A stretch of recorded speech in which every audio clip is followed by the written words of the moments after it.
Bienvenidos y bienvenidas a Desiguales. Volvimos a nuestro horario de las 21 horas. Señor Pablo Caruso, ¿cómo va? ¿Qué tal, Lucila? Buenas noches. Sí, es lindo estar de vuelta. Sí, sin ninguna duda. A ver, lunes 21 de marzo, semana en la que se van a cumplir 46 años del último golpe cívico-militar que tuvo la República Argentina. Esto va a ser el día 24, por supuesto, el día jueves. Día que para nuevas generaciones quizás queda como algo muy lejos, ¿no? 46 años, posiblemente algunos, y esto depende a veces también de la familia, de la escuela, nunca escucharon qué pasó hace 46 años, qué ciclo se inició en la República Argentina. Por eso queremos empezar hoy el programa con algo que ocurrió en la ex ESMA y que lo protagonizó Coscu. Muchos pueden decir, bueno, ¿quién es Coscu? Hay una foto que les queremos mostrar para decir quién es Coscu, que es este joven que ustedes ven acá. Es un streamer, es un youtuber que solamente para tirar un par de números tiene 2 millones de seguidores en Twitter, 3 millones y medio de seguidores en Instagram y 4,5 millones de suscriptores en YouTube. Casi es que podríamos influencer. decir, ¿quién es el que está al lado de Coscu? ¿No? Fue tremendo. Es tremendo quién es Coscu, pero Coscu además tiene un tío detenido desaparecido.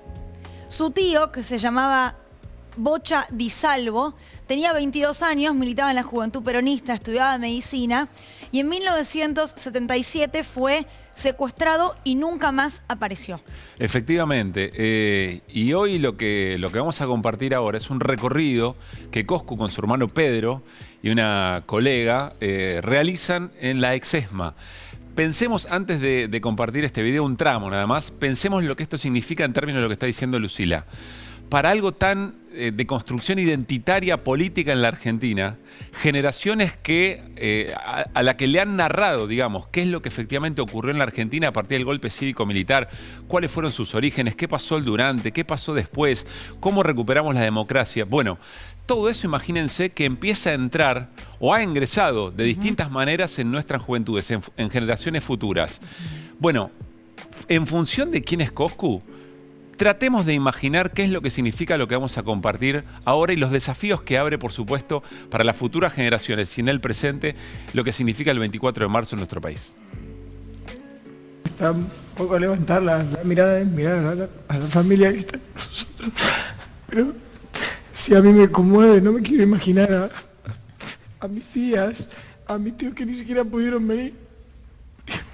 Porque no me quiero ir a la mierda. Quiero agradecerle a la gente que estuvo del otro lado, a la gente que empatiza un poco con, como le digo, la historia de mi familia. No, bueno, no hay ningún problema en que un chico de 13, 14 años no sepa de lo que estamos hablando, justamente para eso es el stream. Tengamos 10 seguidores, 50 seguidores, 1000 seguidores, eso no es lo importante es que todos juntos elaboramos esto y que es también un trabajo de todos llevarlo adelante y seguir construyendo para adelante. Muchas gracias por estar. Agustina Grisolía es la colega que los acompañaba, que hace un gran trabajo siempre. Él decía, claro, tuve tías y tíos que no pudieron venir. Su tío desaparecido era uno dentro de 6 hermanos. Su abuela, Galeana Di Stefano, fue una de las fundadoras de Madres de Plaza de Mayo. Una mujer que dijo, nunca pensé que iba a militar, nunca pensé que me iba a involucrar en política y que terminó muriendo en el año 2015 queriendo saber dónde estaba su hijo Bocha. Cuando hablamos de una juventud despolitizada, de una juventud desencantada, de una juventud enojada con quienes los representan, también hablamos de personas como Coscu, que hacen algo realmente disruptivo. Digo, los streamers no suelen hablar de esto. Claro, y lo hace a sabiendas. En un momento él dice, bueno, para pibes de 13, 14, 15 años, que quizá no saben de qué estamos hablando, no saben lo que significa la ex ESMA y demás. Nuestra memoria está en permanente disputa también. Y sobre todo, insistimos, lo veníamos comentando ayer, la semana del 24 y el 24 en particular significa todo lo que requiere en términos de seguir conquistando la memoria, la verdad y la justicia, pero también significa una superficie donde se ponen en juego nuestras cosas del presente, las interpretaciones del presente. Voy a ser muy claro, se va a hablar mucho este 24 de marzo del Fondo Monetario Internacional. ¿Qué rol tuvo el Fondo Monetario Internacional, por ejemplo, en las dictaduras de nuestra región?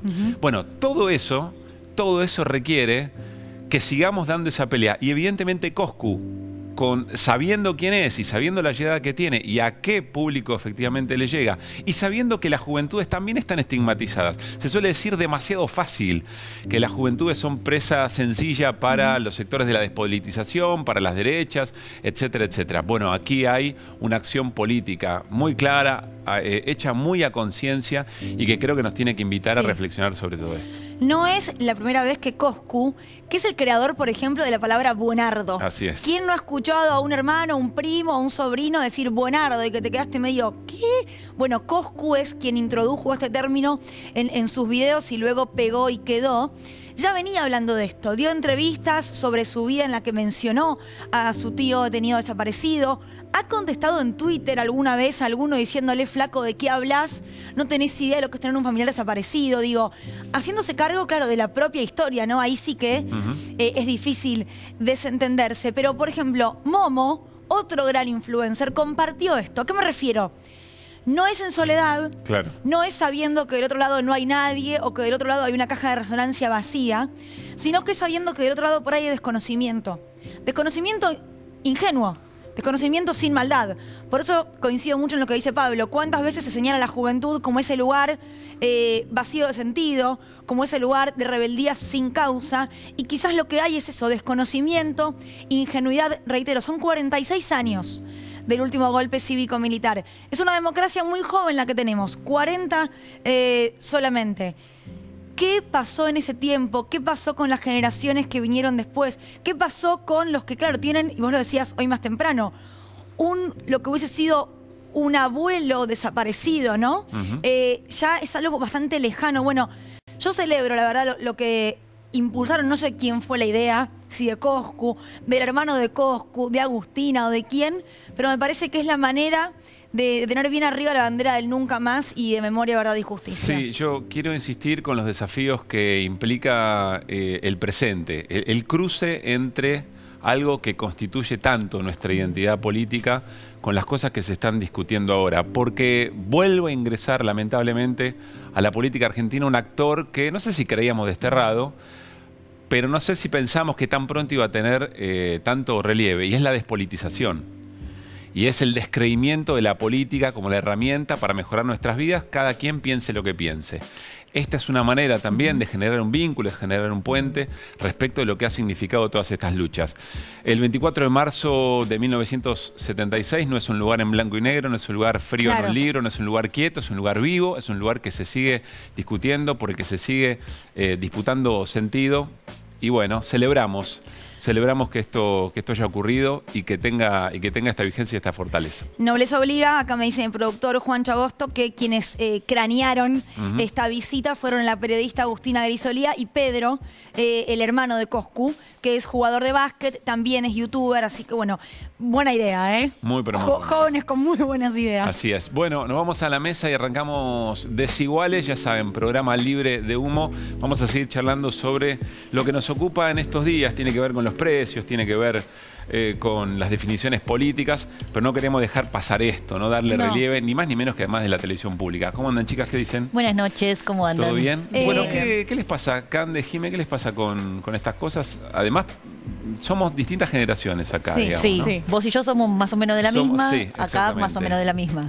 Algo así. Sí. No, para mí está buenísimo. Además, Coscu es parte de esta generación, no solo de streamers, sino de toda la generación de traperos. Digo, hay un movimiento muy colectivo donde uno se va impulsando a otro y está bueno que hablen de la política desde su lugar, desde cómo los atraviesa y los constituye identitariamente. Digo, pasó muchas veces con Coscu que no es que él hace una bajada o una editorialización, sino que de repente hay un streamer que se está burlando de una piba porque tiene el pelo de colores y él sale y dice, che, no está bueno burlarse de alguien por cómo tiene el pelo. Entonces hay como algo así que va llevando en el día a día y que está buenísimo. Jimé. Sí, yo lo que veo me parece clave el hecho de que lleguen a otras plataformas, o sea, no están en la tele como nosotros, no están en la AM o en la FM, están en otros lugares a donde es accesible, por supuesto, en YouTube, en Twitch, en todas estas nuevas plataformas, pero donde hay público que solamente consume esas plataformas, no nos ven a nosotros, o a lo mejor nos ven, pero atravesados por esas nuevas plataformas, ya reeditados. Sí, piensen que pueden ser distintas plataformas, pueden ser nuevas las maneras y demás, pero se discute lo que hemos discutido siempre. Me acuerdo del Kun Agüero discutiendo, por ejemplo, las políticas impositivas. Por Twitch. Por Twitch, bueno, y eso llegó y reabrió el debate. Bueno, también aquí, ¿no? Las políticas de memoria, lo que significan estas cuestiones llegan y me parece que es muy importante.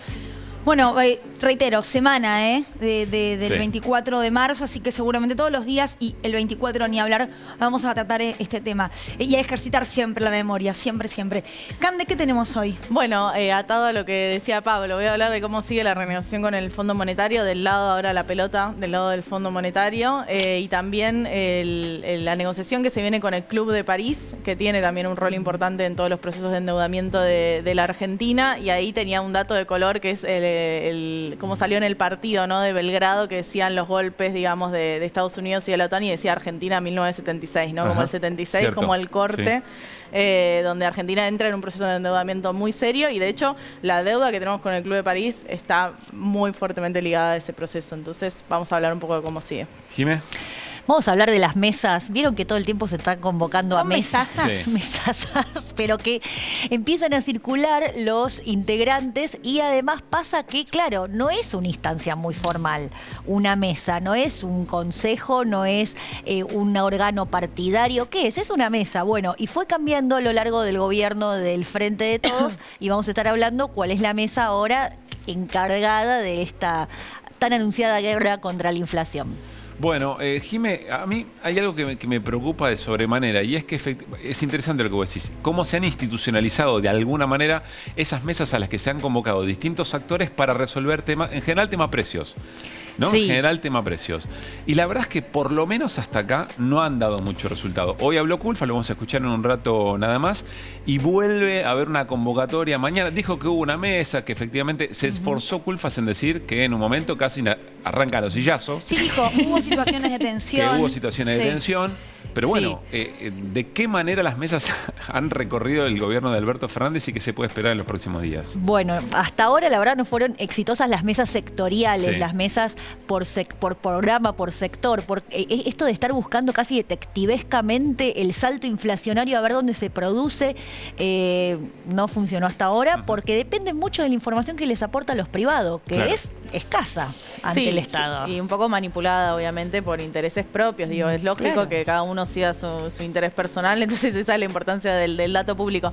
Lo que viene como herramienta novedosa para mí son los fideicomisos, digamos. Claro. Esa es como la nueva herramienta de, bueno, la mesa por ahí no alcanza, entonces que centralice algún tipo de compra el Estado para garantizar un precio mínimo. Vamos a ver cómo sigue esa evolución y cuántos fideicomisos se crean en esta semana. El del trigo ya es un hecho y se habló del de frutas y verduras. Sí. Exacto. ¿no? Sí, el foco en esta semana va a estar en los productos masivos de consumo y de consumo cercano, ¿no? Como ampliación del programa Súper Cerca de Paula Español, como seguir en ese camino del consumo de barrio. Bien, nos vamos a ir a Vamos, nuestro living señor. porque seguimos en Desiguales con distintos protagonistas de los sectores que están en medio de todo esto, ¿no? Bueno, vamos a presentar de a poquito. A Pedro Busetti lo conocemos y mucho. Pedro es presidente de DEUCO, Defensa de Usuarios y Consumidores. Pedro, buenas noches, bienvenido. Muy bien, muchas gracias. Está con nosotros Juan Airoldes, presidente de la Unión de Industriales Fideros. ¿Cómo anda, Juan? ¿Todo Hola, ¿qué bien? tal? Buenas noches, bien. Fideros, no sabía que existía la palabra fideros. Es de fideos, ¿no? Es de fideos, esa palabra existe, genera curiosidad. Sí, pero claro. De hecho, nuestra entidad tiene más de 100 años y Mirá. siempre se llamó Fideros.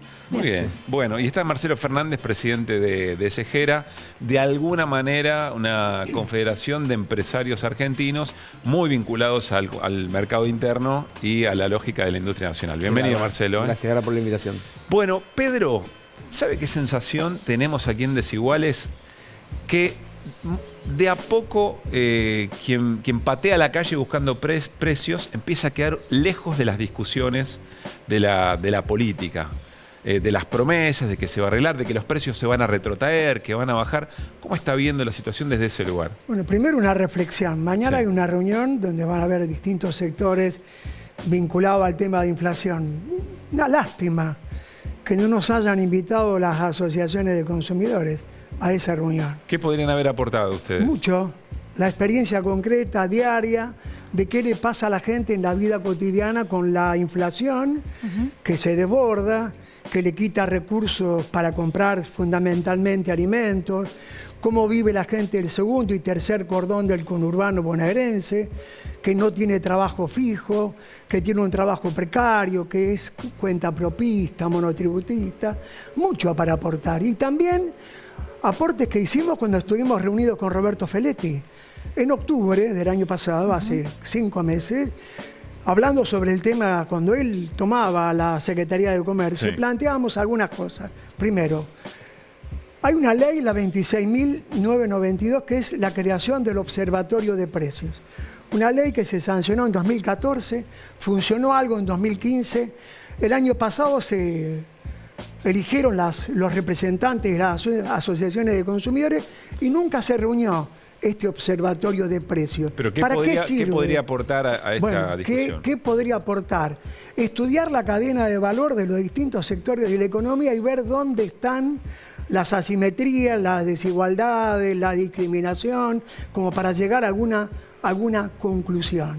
Es decir, ¿quién se come el pedazo de torta más grande y no lo dice? Según Feletti, le planteamos, perdón, Luis, le planteamos también la aplicación de la Ley de Defensa de la Competencia y la creación del Tribunal de Defensa de la Competencia.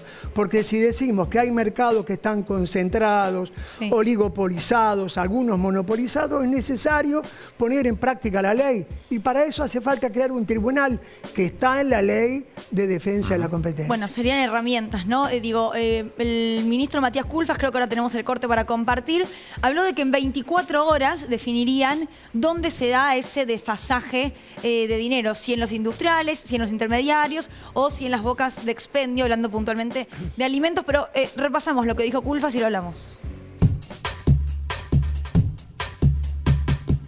Si no hay ninguna medida de acción, si no hay ninguna medida de compensación, ese trigo más caro significa de inmediato pan más caro, harinas más caras, fideos más caros y todos estos productos que, por supuesto, componen la mesa de los argentinos, encareciendo y dificultando, obviamente, el acceso a la alimentación. Es por este motivo que se definió entonces conformar un fideicomiso, un fondo. ¿Qué significa esto? Bueno, básicamente incorporar recursos a un fondo fiduciario que va a tener como objetivo central subsidiar el precio de la harina en el mercado interno para poder conservar los precios que ven el mes de febrero. Bueno, ahí hablaba el ministro Matías Culfas y cuando se extendía esta conferencia mencionó puntualmente a los fideos. Dijo, para que no suba el pan, los fideos. ¿Qué pasa con ese sector, por supuesto, cuya materia prima tiene que ver también con el trigo? Bueno, creo que en este caso no escapa a nadie la situación del trigo, que Matías Culfas la describe y que es realmente crítica en lo que ha aumentado de mediados de febrero para acá y más aún potenciado con la situación de Ucrania. Ahora, tengo que decir que nosotros tenemos un mecanismo muy bien concebido, que es el del fideicomiso, que sería el segundo fideicomiso para el consumo masivo que se crea después del aceite. O sea, vino el del aceite, ya va por su segundo año.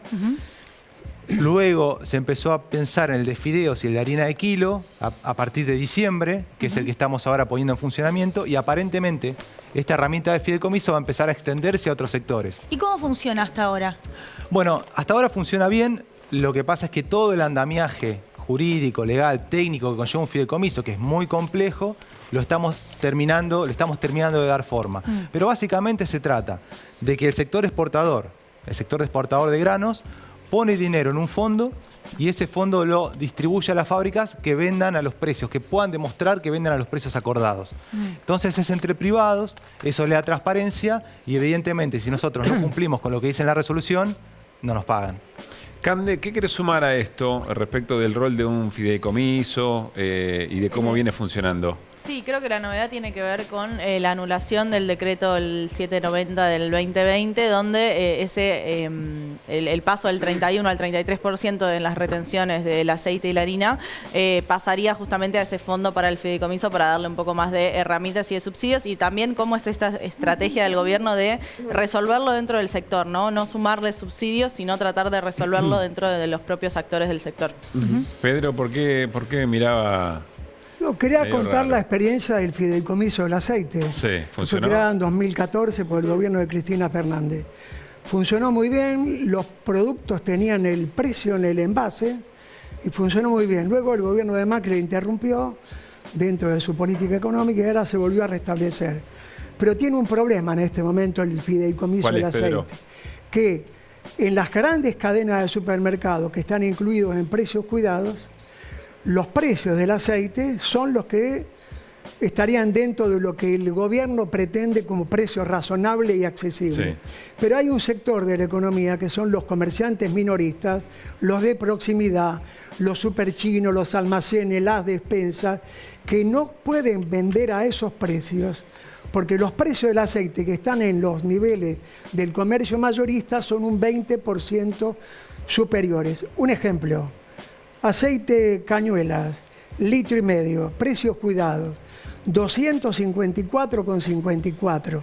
Eso, cuando uno va a un supermercado, lo consigue a ese precio. ¿Cuánto lo paga el almacenero?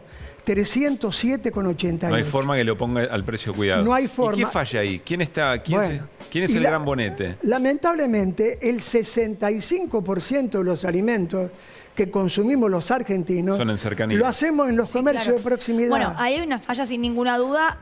En algún punto de la cadena, ya sea en el control, ya sea en el mayorista, ya sea en el acuerdo que se realiza donde compran los almaceneros o los supermercados chinos, por ejemplo. Exacto. También, ¿no? Digo, en Ciudad de Buenos Aires, por ejemplo, es Pero el tiene comercio de nombre cercanía propio más esto, cercano. Pedro. Tiene nombre propio. Hay que establecer una política que este sector mayoritario de la comercialización minorista acceda a los precios que acceden las grandes cadenas de supermercados. A ver, la leche en precios cuidados, la leche primera marca, se vende 63,30. Todas las grandes cadenas de supermercados y los comercios de proximidad de las grandes cadenas, los Express, los Chango Más, la venden a ese precio. El almacenero no recibe esa leche. No, claro, no puede. Le hemos dicho al ministro, al secretario de Comercio, ¿por qué no obligaba a la empresa, a la primera empresa láctea, a que le entregue al almacenero de barrio, al cual llega todos los días con su camión, la leche para que le venda a 63,30? Claro. ¿Saben cuánto paga el almacenero? 90 pesos la leche más barata. Marcelo, ¿cómo estás viendo desde Cejera todo esto? Bueno, con la preocupación que venimos planteando hace mucho tiempo. Nosotros ya venimos hablando durante el año 2021 cuando tuvimos una recuperación económica notable. El último trimestre fue muy bueno. Compararlo con el 2020, obviamente iba a ser muy bueno por la pandemia, pero ya estamos a nivel 2018, superando el 2019, con lo cual veníamos una franca recuperación. Sabíamos que esa recuperación viene con la recuperación del salario, porque el salario es lo que tiene el trabajador, el consumidor, para gastar en el mercado interno. Ahora, a nosotros nos preocupaba, y lo veníamos diciendo, y nos ocupaba, el aumento de los alimentos. Porque nosotros decíamos, si nosotros le estamos poniendo plata a la gente del sector privado, y para que se entienda, hablamos del plástico, o sea, del juguete, del marroquinero, del calzado, la indumentaria, el textil, el óptico, el gráfico, todos los que no estamos en la cadena de valor alimenticia, tanto en industrialización como en la comercialización. Nosotros decimos, recuperamos el salario, pero va a parar a las góndolas, a las cajas registradoras, a los supermercados. Obviamente que nosotros no nos vamos a poder recuperar porque la gente, los 6 millones de trabajadores y su familia, están gastando en alimentos, y lo que nosotros le damos... No, es que es una cuestión de necesidad. Sí, claro. Entonces, justamente, cuando vimos esto, que nosotros no participamos en el INDEC, no sabemos bien digamos, el índice de precios, cuánto varía, pero cuando nos dijeron este horror que había superado en el 7,5%, el 8% que vamos en este mes, más lo que llevamos acumulado en el año, dijimos, ¿cuánto va a ser la discusión de paritaria? Y esa discusión de paritaria, si le vamos a recomponer el salario del trabajador, que reconocemos que lo debemos hacer, va a ir solamente a un sector, que son el 5% de las empresas nacionales, contra un 95% que vamos a hacer el esfuerzo, más el Estado, que también recompone el salario, me parece que es justo discutirlo. Yo no sé si la medida puede ser buena, mala, si va a ser la mejor, el control, cómo hay que hacerlo, pero yo celebro que el ministro hoy haya tomado cartas en el asunto y que diga, vamos a resolverlo, porque realmente nos perjudicamos todos los empresarios, por más que haya precios cuidados, y yo hablaba recién con él, sé que los FIDA han hecho un esfuerzo con el tema del fideicomiso, que esperemos que dé efecto en el pan, porque el pan es una necesidad de los argentinos en la mesa. Evidentemente, esto que no fue aumentar retenciones, vale la pena decirlo, sino sacar un beneficio que habían tenido y 8 o 9 empresas pusieron el grito en el cielo, realmente, ¿no? Porque si vos decís le aumenté a las retenciones es contradecirse, sino que le quitaron un beneficio que le habían dado y encima con una suba de precio, con lo cual tal vez hasta salgan 0-0 o terminen ganando un poquito más que antes. Digo, A ver, es un momento de hacer un esfuerzo, venimos de una negociación dura con el Fondo Monetario y veremos en qué depara, que por suerte se va a estar discutiendo. Creo que todos tenemos que colaborar en esto. El sector privado está dispuesto a recomponer el mercado interno y el salario, pero no es justo que quede en un lugar concentrado. Jimé. Sí, quería saber cómo evaluaban ustedes la ley de góndolas, que es una ley que fue sancionada durante este año, ya está reglamentada. ¿Creen que sirvió como herramienta de control de precios o creen que no se está implementando como correspondería? Juan. Sí, la ley de góndolas fue una discusión importante, interesante. Creemos que tal vez no tuvo la suficiente difusión entre los fabricantes, entre los pequeños fabricantes, y la suficiente también capacitación de esos fabricantes para que puedan terminar accediendo a esa góndola, que son mecanismos sofisticados, que muchas veces esos fabricantes no tienen los medios a disposición. No, fue un buen intento realmente, fue un buen intento, pero a ver, vamos a decir, ¿dónde se consume fideo? En mayor medida, es como lo decía Pedro recién, en el comercio de proximidad, en el barrio. ¿Por qué? ¿Y por qué no le llega el precio cuidado? Ahora voy a eso. ¿Por qué? Porque los fideos son un producto de los conurbanos, básicamente. Tenemos una gran parte de nuestro share concentrada ahí, más de la mitad. Ahora, lo que decía Pedro, lo que describía Pedro, ¿es algo fácil de solucionar? No, no es fácil de solucionar. ¿Por qué? Nosotros cuando debatimos con el gobierno y nos sentamos en la mesa a discutir los términos del fideicomiso, el gobierno nos pide un esfuerzo. Nos marca un margen y le marca un margen a la cadena. Está todo digitado. Ahí ese es el esfuerzo del que hablaba recién el compañero. Bueno, perfecto. Ahora, ¿qué pasa cuando ese producto va a la cadena larga? ¿Cuál es la cadena larga? La cadena larga es el comercio de proximidad. Porque cuando pasa de la fábrica al supermercado, ahí tiene una sola remarcación. Es el margen del supermercado. Puede ser 20, puede ser 30, etc. Ahora, cuando nosotros como fábrica, como pequeños fabricantes, le vendemos a un petit mayorista, le vendemos a un distribuidor, que es ese, puede ser un emprendedor que tiene 2 camiones, que tiene 10 chicos, que reparte por ejemplo, por los chinos de La Matanza. Ese necesita su margen, lógicamente. Es un intermediario totalmente necesario. Y después el chino también necesita su margen. Claro. Y si sumás los dos, da más del 30%. Entonces, bueno, es imposible de alguna manera que llegue tan fácilmente eso a verse en la góndola de proximidad. Pedro. A ver, en primer lugar, la ley de góndola, como dijo el compañero, fue muy discutida. Hoy no se cumple. Él dice es un problema de información o es un problema de decisión política. Cuento una anécdota. Hay un productor de chocolate que le vende a una gran cadena de supermercado, le fabrica la marca del supermercado y además fabrica su marca. Le vende para poner en la góndola su marca, se la pone 30-40% más alta que con la marca del supermercado, entonces le dice, lo pongo en la góndola, pero tu marca no se vende. Es el mismo producto con la marca del supermercado y la marca de la empresa. A ver, las estrategias de las grandes cadenas para no permitir la entrada de las pymes no es nueva. Tiene 30 años desde que los supermercados nacieron en la República Argentina. Una de las posibles soluciones, a ver, a partir de la reforma del menemismo de la década del 90 y demás, aquí hubo una irrupción de grandes cadenas de supermercados que eliminó grandes sectores de la comercialización minorista. Decenas de miles de almacenes desaparecieron. Pero hubo otro problema mucho más grave, que las fábricas que comercializaban sus productos en forma directa al almacenero dejaron de venderle directamente y le vendieron a las grandes cadenas de supermercados. Hoy se desarrollaron grandes cadenas de supermercados mayoristas que son las que atienden a los chinos, al comercio de proximidad. Si el comercio mayorista puede venderle al almacenero el aceite cañuela para que lo pueda vender al precio que recién mencionamos, se arregla la cuestión. Ahora, si la industria que produce el aceite le vende al supermercado a un precio y al mayorista a otro precio, hay una distorsión que la termina pagando ¿quién? La termina pagando Marcelo, la gente.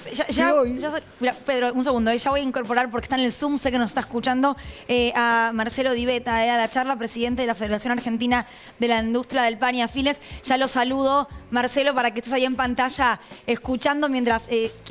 Ay, Miguel, perdón, porque Marcelo quería decir algo. Ahí No, digo que esto hay que discutirlo y hay que seguir debatiendo todas las posibilidades de mejorar los costos de la mesa familiar. Porque, como dije, repercute en toda la economía. Ojalá podamos encontrar los mecanismos. No son sencillos, como lo decía Juan, no son fáciles, sabemos que podemos tener alguna alternativa y se nos ocurre, porque todos somos empresarios, si bien no somos de la cadena alimenticia, vendemos otras cuestiones, tenemos también, yo fabrico cierres, tengo distribución y tengo confeccionista, con lo cual, bueno, tengo un distribuidor que me compra más y el confeccionista me compra menos. Como decía Juan, tiene un precio y otro va a tener otro. Esto es obvio y esto pasa así y va a existir en Argentina. Ahora, lo que tenemos que tratar es de entender y hacer entender que cuando hay una especulación porque no hay un acuerdo con el fondo, cuando se habla de un aumento de salarios, cuando puede haber una supuesta acuerdo de salarios y precios como se está hablando, no podemos permitir que automáticamente suban los precios por nada. Claro. Esto es lo que tenemos que discutir. Claro. Porque sí. O sea, cuando hay suba de costos, pero por favor, lo entiendo. Si yo no puedo meterme en el negocio de él como no se puede meter en el mío. Va a decir, flaco, vos qué sabés cuánto está la harina. Y yo le digo, ¿y vos qué sabés cuánto está el bronce para los cierres de vaquero? No me digas cuánto es mi precio. Ahora, lo que yo no puedo, lo que él no me puede permitir es que si compra vaquero y yo aumento el cierre, él me diga, che, pero vos aumentaste el 10% por las dudas, porque no aumentó nada. Y esto es lo que nos ha pasado. Bueno, ahí entra el Estado, ¿no? Ese es el rol del Estado que nosotros por eso decíamos que hoy fue muy importante y esperemos que consiga todo el apoyo de todo el sector privado, que somos, como te dije, más del 95%, en esta discusión que queda del gobierno sobre los precios de los alimentos. Bueno, está Miguel Di Betta, como decía Lucila recién, presidente de la Federación Argentina de la Industria de Pan y Afines. Miguel, buenas noches. La pregunta concreta es, ¿tendrá éxito la medida que implementa el gobierno? ¿Bajará el precio del pan? Bueno, buenas noches para todos. Verdaderamente venimos ya de un poco demasiado golpeados y no hemos tenido las suficientes contestaciones que tenían que ser verdaderas. En febrero, los primeros días de febrero, tuvimos una reunión donde participó la Cámara Molinera, la Federación Argentina de Industria del Pan y la parte del sindicato. Se firmó, o sea, se acordó un pacto de que durante 90 días no iba a subir la harina, se estableció un precio de 130 pesos, 1.300 pesos, perdón, mientras el pan valiera entre 220 y 260 pesos.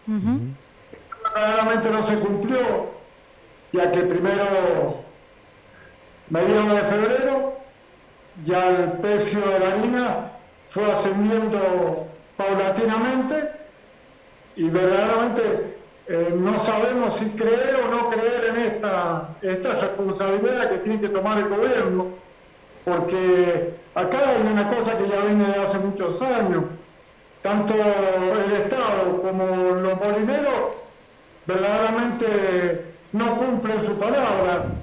Ya venimos bregando largo tiempo y sinceramente hasta que no vea, hoy me preguntaban a qué precio estaba la bolsa de harina si íbamos a bajar el pan. ¿Y qué le puedo decir yo? No le puedo dar ningún dato certero porque no tenemos la seguridad de que el molino mañana, hoy es hoy, mañana salga con un precio pero igual. Miguel, a ver, concretamente le pregunto, si efectivamente el gobierno logra torcerle el brazo a quienes están especulando y la bolsa de harina está el precio que el gobierno promete. A través del fideicomiso. Claro, a través del Prebélico, sería prebélico, antes del precio de la guerra, lo que le quiera asegurar. Ustedes, si reciben la bolsa de harina al precio anterior, ¿van a bajar el precio del pan o por las dudas lo van a dejar alto? No, vamos a tratar de ver los costos. Primero que nada, tratar de ver los costos, porque la harina incide un 13% en el pan.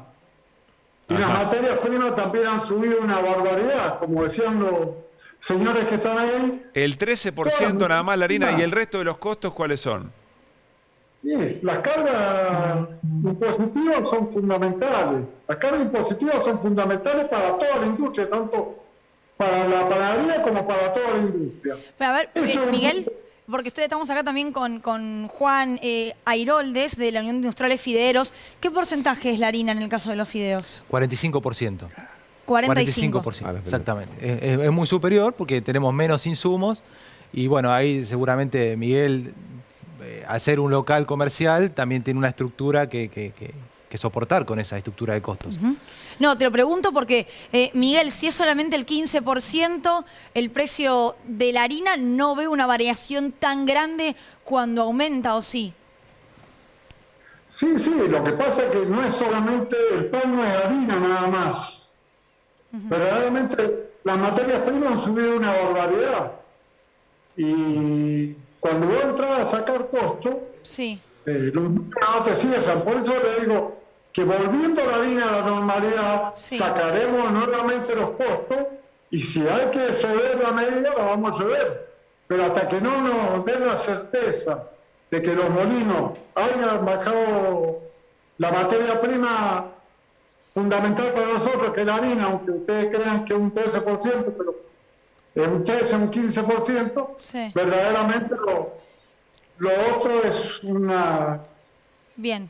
dura batalla contra la parte Miguel. clandestinidad que también tenemos, Claro. y eso también incide mucho en el precio del pan. Le agradecemos. La última pregunta que le quiero hacer es, ¿estos costos los van a hablar con el gobierno? ¿Ya está acordado que se van a sentar en una mesa? Sí, estamos esperando que el gobierno, nosotros hemos enviado comunicados, tanto sea al ministro de Industria, al ministro de Comercio, para podernos juntar y tratar de buscar la mejor solución. No Bien. somos portadores de subir la mercadería ni nada por el estilo. Queremos que la industria siga funcionando, porque los panaderos últimamente venimos muy golpeados, igual que la gente lo Bien. idea también debe decir lo mismo. Sí. Y no vemos soluciones certeras, porque si nosotros hubiéramos aceptado, como aceptamos lo que se había acordado en el mes de febrero, bueno, podríamos estar trabajando tranquilos Bien. y le damos una seguridad a la población. Pero Gracias, así de esta Miguel. forma no. Gracias, muy amable por su tiempo. No, por favor. Gracias. Bueno, no es sencillo para nada. No. No. Evidente. A ver, ¿cuál es el actor que está faltando en la mesa? Está Miguel, ¿no? La industria del pan. Está la industria del fideo. Está el Estado.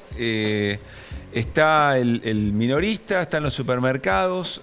¿Cuál es el actor que Los falta? supermercados no hablan. No hablan, no están en la mesa. No hablan públicamente de estos temas. A ver, ¿en qué momento ustedes... Para vieron- vos, Pedro, la clave es el No. supermercado. A ver, la clave es la concentración económica en distintos sectores. Cuando uno recorre cualquier góndola de cualquier supermercado y va a haber lácteo, va a haber aceite, va a haber vino, va a haber... Ve que hay Pero si no se 50 resuelve marcas estructuralmente y es todo 5 parche, empresas. entonces. ¿Cómo? Si no se resuelve Juan dice estructuralmente que es sí. todo No, parche. A ver, vamos por partes. A ver, en el tema frutas y verduras, cuando sucedió esta crisis producida por las altas temperaturas del verano, Sí. en los últimos días de febrero, nosotros hicimos un relevamiento de todos los mercados de abasto del país, de los principales productos, que eran lechuga, tomate y todas las hojas verdes. Por ejemplo, la lechuga estuvo en un momento 166 pesos promedio el kilo. Se vendía en las grandes cadenas de supermercados, en estas que todos Sí. conocemos, entre 500 y 700 pesos. Ahora, a ver, pregunto, Pedro. ¿no hay especulación ahí? ¿No hay que controlar los precios? Porque las cadenas de supermercados son las que marcan la cancha en esto. Con esos precios, el verdulero del barrio tiene un precio de referencia que le permite cobrar un poco menos. Claro. Y estamos pagando 3, 4, 5 veces más. Esto no es nuevo. No, bueno, tenemos un minuto para cerrar, pero quiero escuchar a Marcelo y a Juan. Vos decís, si no se cambia la estructura, no hay solución. Vos, Juan, coincidís. Digo, la solución parecería ser a largo plazo, planteando una política económica distinta o productiva. La solución y la clave en todo esto es el poder adquisitivo de los salarios. Tendría que aumentar o mejorar la rentabilidad de las empresas para que de esa forma poder pagar mejores salarios y poder acceder a los productos a su precio Bueno, que pero marca si el salario aumenta sus y costos. lo que decía Marcelo, Sus costos. aumenta el salario y porque aumenta el salario hay un vivo que se No, quiere eso quedar no con pasa. esa diferencia. Yo ¿No pasa desmitifico, eso? no pasa. Desmitifico totalmente. Cada vez que hay una por lo paritaria menos, aparecen aumentos siempre. desmitifico totalmente esta figura del formador de precios, esta figura del especulador, esta figura del insensible. ¿No Yo hay la especuladores en la desmitifico. cadena de alimentos? No, a ver, yo hablo por la cadena triguera Sí. y por lo que conozco que son los fideos. Productores de trigo hay un montón, molinos harineros hay un montón y fábrica de fideos ni que hablar. Está bien, puede haber líderes, por supuesto, porque se necesita escala, porque por supuesto que sí. Pero vayamos a ver una góndola de fideos del conurbano. Mide una cuadra la góndola de fideos. ¿Cuántas marcas hay? que la gente a veces ni conoce de tantas marcas que hay, no las memoriza. Yo mismo me permito decirle mi experiencia personal. Yo arranqué en esto como vendedor de fideos. Yo duraba 10 minutos en la calle si quería poner el precio. No conocía a nadie en todos mis años en este sector que se levante un día y diga los fideos hoy valen 10 pesos más. Yo no lo conocí. Marcelo. Y perdón, una Sí. cosa más. Cuando se habla de desacoplar los precios internacionales de los locales, esos precios ya están desacoplados. Esos precios ya están desacoplados. ¿Por qué? Por el tipo de cambio. El tipo de cambio que hoy está a 100 mangos. Y por las retenciones, básicamente. Con lo cual, y además hay un cupo garantizado de trigo para el mercado interno, que es lo que a veces la gente desconoce. Se llama volumen de equilibrio. O sea que el trigo que consumen los argentinos no se puede exportar. Y eso es así. Eso está por el Ministerio de Agricultura, sí, sí. Es así, ahora se quiere ampliar justamente para incluir al pan. Claro. A ver, yo digo que esto ocurre, lo de los aumentos de precios, vos lo dijiste bien. Él se refería a otra cosa, creo que por ahí puede hablar de una cosa y él hablaba de otra. Me parece que sí, esto cuando hay aumento de algo, aparecen los aumentos rápidamente por las dudas. Después veremos, siempre tiempo para bajar ahí. Y esto vulnera el poder adquisitivo del salario. Coincidimos que hay que recuperarlo, pero que puede ir para todo.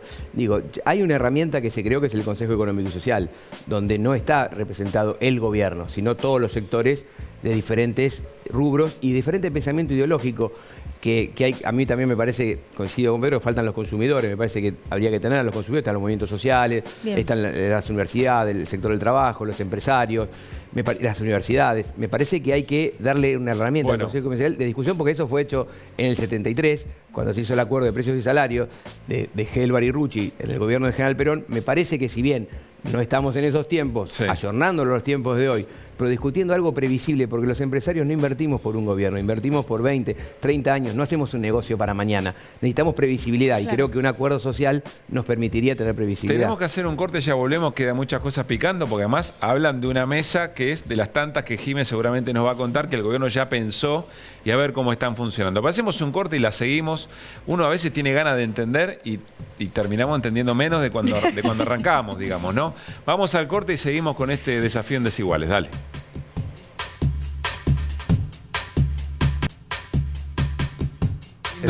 Qué lindo que estuvo el corte, ¿no? Porque seguimos discutiendo muy acaloradamente. Yo lo que termino entendiendo es que la política es la que efectivamente tiene que definir. Pero bueno, no sé, son conclusiones que uno va sacando con los años también.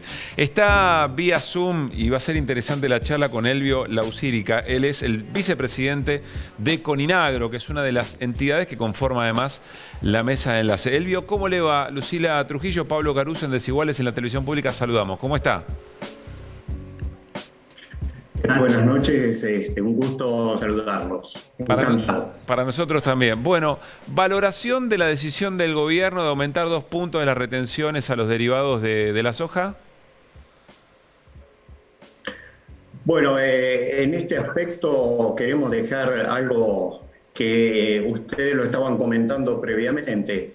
Entendemos que es muy importante buscarle una solución a este tema del precio de las harinas y del pan, pero creemos que justamente a través de estos mecanismos no es lo más adecuado para hacer este tipo de soluciones, no son los más adecuados para este tipo de soluciones. ¿Por qué, Elvio? Ahí estaba escuchando justamente a Pedro Musetti, que es el de un gran trabajo para todos los consumidores, porque acá estamos los dos extremos de la cadena. Nosotros los productores que ya cosechamos el trigo, en gran parte lo hemos vendido, y por el otro lado, el otro extremo de la cadena, que son los consumidores.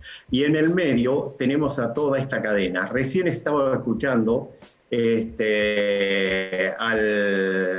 al presidente de la industria del pan, que hablaba que la incidencia de la harina y del trigo en el precio del pan era el 13, el 14, el 15%.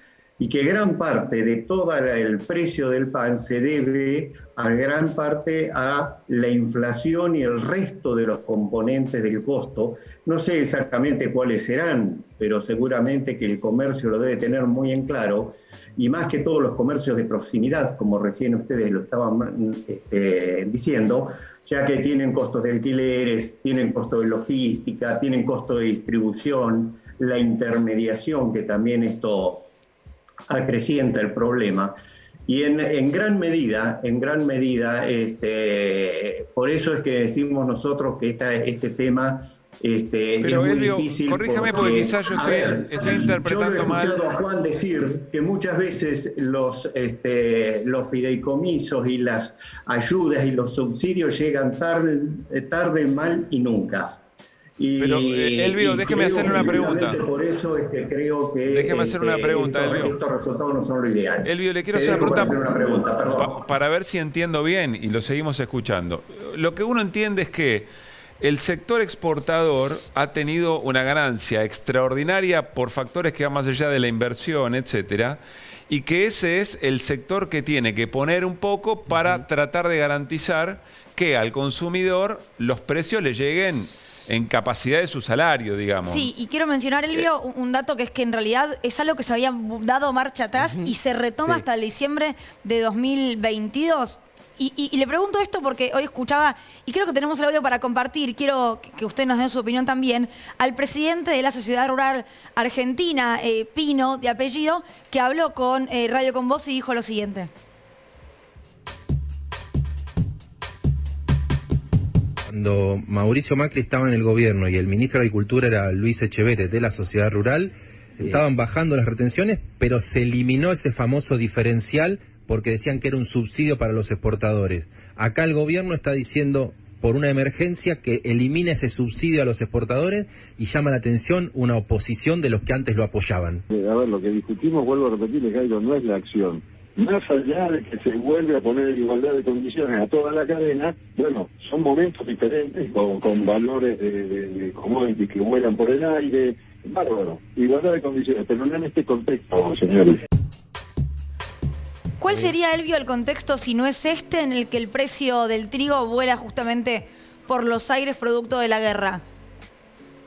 Bueno, concretamente con el diferencial arancelario, de acuerdo a lo que ustedes pusieron recién en el tape, quiero hacer un comentario. El diferencial arancelario, los productores nos descuentan en el precio el pago de las retenciones. Razón por la cual cuando vendemos la soja, vendemos con un precio deprimido, vamos a decir, por la retención en un 33%. El diferencial arancelario, ¿qué es?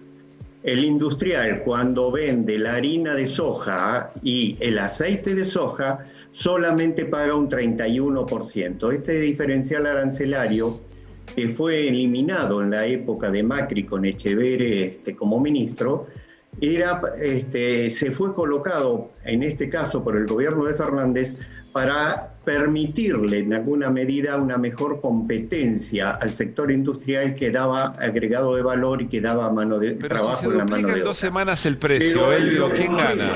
Pero en la realidad, ¿qué es lo que nos pasó ahora cuando sacaron el diferencial arancelario? Que se cayó el precio, porque justamente ese diferencial arancelario permitía a la industria competir y mejorarnos un poco el precio de los productores. Es muy difícil, igual, Elvio, le pregunto esto desde la ignorancia de alguien que no tiene campo, nunca se dedicó a la agricultura, comprender cuándo pierden, porque de hecho Pino, yo hoy escuché la nota completa, dijo, hoy nos está yendo muy bien, hoy estamos ganando mucho dinero. Con lo cual, justamente por el aumento de las commodities, con lo cual no se entiende por qué está el enojo con estos 2 puntos, teniendo en cuenta justamente el contexto de salida de pandemia, de acuerdo con el FMI de renegociación de la deuda y de guerra en Ucrania. Solamente te voy a decir una cosa. Sí. En este caso, el diferencial arancelario nos permitía tener un mejor precio por la competitividad que tenía la industria en el pago de la soja al productor. Y por eso es en alguna medida este enojo y esta problemática que nosotros planteamos. Pero por el otro lado, queremos hacer también un comentario y que en esto los que me antecedieron en el uso de la palabra lo marcaron. El problema de todo esto no es solamente el aumento de precios de los insumos, de la producción agropecuaria, de los commodities, o de los granos, vamos, más precisamente, sino de toda la cadena, la logística, el aumento de combustible. El aumento de combustible la misma semana que sacaron el 2% de diferencial, aumentó un 12%. La mitad de eso son impuestos. Con lo cual, ¿qué es lo que nosotros planteamos? Lo que nosotros planteamos es que si hay una diferencia en los precios que muchas veces nosotros los productores cosechamos el trigo y lo vendemos, no nos podemos acceder al mismo. Lo que vemos es que hay otra persona que también, hay otro sector que también está ganando esta diferencia, que es el Estado, porque tiene, gracias a estos mejores precios, prácticamente, de acuerdo a nuestras estimaciones, 900 millones de dólares más de ingresos. Y realmente con estos dos puntos, que son una muy mala señal porque a nosotros nos baja el precio y por el otro lado nos da una muy mala señal por la intervención en los mercados, genera nada más que 400 millones de dólares. ¿Por qué no utilizan esa ganancia extra para compensar la suba en el precio del pan? Elvio, antes de cerrar, nuestra compañera Can Devoto le quiere hacer una consulta. Sí, yo le quería consultar porque hoy circuló un cuadro que está hecho en base a las fuentes del Ministerio de Economía y se ve cómo se redujeron todas las alícuotas desde 2007 para acá. Entonces, en esto de que el Estado estaba ganando con la anulación del decreto, digo, de 2007 para acá, ¿cuáles son las mejoras si ustedes tuvieron una reducción de las alícuotas de los derechos de exportación? ¿Cómo reducción de las alícuotas? Claro, de 2007 a 2021, soja en grano 35, ahora paga el 33, soja en aceite 32.27, digo, guay. Bueno, a ver, no me compares el 2007 con la realidad que vivimos hoy, donde el fertilizante subió 3 veces más. Creo que las cuentas lo tenemos que hacer en el mismo contexto. Y en el mismo contexto tenemos esta realidad que hoy estamos viviendo. Perfecto. Y en esta realidad que estamos viviendo y con un contexto entonces que cambia y que impacta tanto, ¿deberíamos estar hablando de retenciones móviles? No sé por qué planteas eso. Nosotros estamos justamente diciendo que hoy por hoy, con el aumento que hemos tenido de los insumos, prácticamente cuando colan los chicharrones en el campo nos va a quedar prácticamente la misma plata, porque todo subió. No solamente subieron los granos y los commodities, sino que subió todo. Como recién planteaba la persona que me antecedió en el uso de la palabra, cuando decía que a él la incidencia del trigo en el pan era el 13%, el 15%, pero que todo lo demás le subía. Claro. No, yo lo que pregunto lo digo porque estamos en esto, donde estamos todos, estamos escuchando a los formadores de precio, digamos, que están diciendo el por qué están aumentando los precios, si se entiende, pero al fin y al cabo el que termina perjudicado es el trabajador que no ve la misma actualización en los salarios. Entonces tratar de entender cuáles son las herramientas que tiene el Estado para tratar de mejorar esta volatilidad donde en 2 semanas parece que se dispararon todos los precios.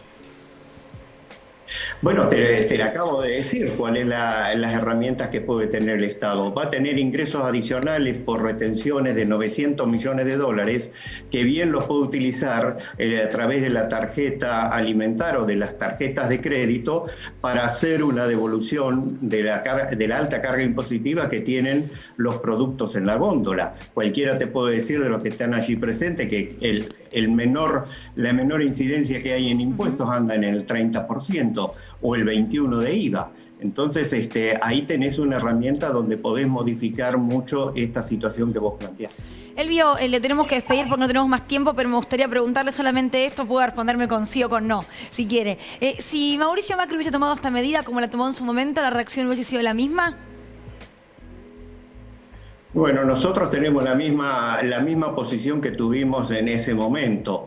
Desde Coninagro nosotros lo que planteamos es que cualquier medida de intervención en los mercados es perjudicial y a la vista está. No lo amenazaron con un corte en las rutas desde el campo. El a Mauricio Macri no lo habían amenazado con un corte o con una salida a las rutas, como se hizo en este caso desde algunos sectores del campo. Bueno, pero en ese caso, a ver, hay asambleas de productores que nosotros les tenemos que tener muy en cuenta y que nos plantean justamente esta inquietud porque se sienten directamente perjudicados por las medidas que está tomando el gobierno y es por eso que nos exigen salir a las rutas y hacer una movilización y otra serie de medidas. Que hoy por hoy lo que nosotros estamos planteando es justamente en esta semana ir al Congreso como para discutir con los legisladores cuáles son el tema y la agenda legislativa que más le conviene al campo. Claro. Elvio, le agradecemos mucho la charla, que esté muy bien. Gracias a todos ustedes. Gracias. Sí. Bueno, me da la sensación que no es un problema la medida, sino el rol del Estado, digamos, ¿no? El problema o lo que inquieta a algunos sectores es la intervención del Estado y depende qué plan económico una retención puede ser aceptable o no. Tenemos los últimos minutos, así que la palabra, un título cada uno sobre esto, o un resumen cada uno. Marcelo. Qué lindo sería discutir con Elvio, ¿no? Porque habla de los productores y yo me siento como un pequeño productor o un industrial muchas veces que me presionan los grupos monopólicos o aquellos formadores de precios de lo que hacemos nosotros. Y creo que a ellos le pasa, uno a veces no entiende cómo los productores, que son la gallina los huevos de oro, como dijo el ministro Julián Domínguez, se cansó de decirlo, a los que hay que cuidar, se involucran en la discusión con las exportadoras, que son quienes le fijan los precios a ellos y quienes tienen ganancias sin hacer el esfuerzo que hace el productor. A veces uno no entiende, me encantaría debatir con Corinagro, con Federación Agraria, cómo uno los ve a veces a estos grupos, ¿no? Que también son perjudicados, porque son quienes producen, quienes pagan los fertilizantes, y realmente con quienes ellos están vendiéndoles son los que ahora le dicen, mirá, a mí me tomaron 2 puntos por exportador para el trigo, yo te los cobro a vos. Claro. Y no que vos me provees a mí, gracias a vos yo puedo exportar en una estructura pequeña con algún vendedor o con algún contacto que tienen, no tienen la estructura que tiene el productor. La verdad que sería bueno discutirlo algún día y ojalá comenzamos a poder convencer a los pequeños y medianos productores de la Argentina que con los pequeños y medianos industriales de este país debemos hacer un scrum. Juan. Bueno, yo tomaba algo que dijo Elvio, me pareció interesante. Creo que el rol del Estado hay que analizarlo en su conjunto. También tomo lo que decía el compañero panadero. Los impuestos tienen un peso muy importante en nuestra estructura de costos. De hecho, de todos los eslabones de la cadena, productor de trigo, molinero, fidero y supermercado, el que más valor captura de un paquete de fideos cuando el ama de casa va a la góndola es el Estado. O sea, el Estado nacional, provincial y municipal es el que se lleva la mayor parte de pesos entender de ese es paquete. Por qué cuestionar desde el sector privado qué es lo que hace el Estado, cuál es la política del Estado respecto a la recaudación y en función de eso acompañar o no una medida redistributiva. A ver, el sector industrial es absolutamente progresista. Eso lo quiero dejar en claro. Nosotros tenemos una mirada social y una mirada progresista en la medida que acompañamos... Las pymes, Juan. Todos. En la medida que acompañamos todas las políticas públicas que se nos han propuesto. Esta de fideicomiso es la muestra de eso. Una última cosa. Dicen que nos van a descontar $100 por cada segundo que nos pasemos. Sí, Pedro. Pagan los fideos. Sí. Para cerrar, Pedro, cerrás vos, dale. A ver, creer que la política económica se maneja con consenso cuando hay intereses es poner los zapatitos el 6 de enero. El gobierno tiene que ejecutar una política y tiene que ser respaldada por la gente. Corinagro y los sectores rurales amenazan con un paro, con salir a la ruta.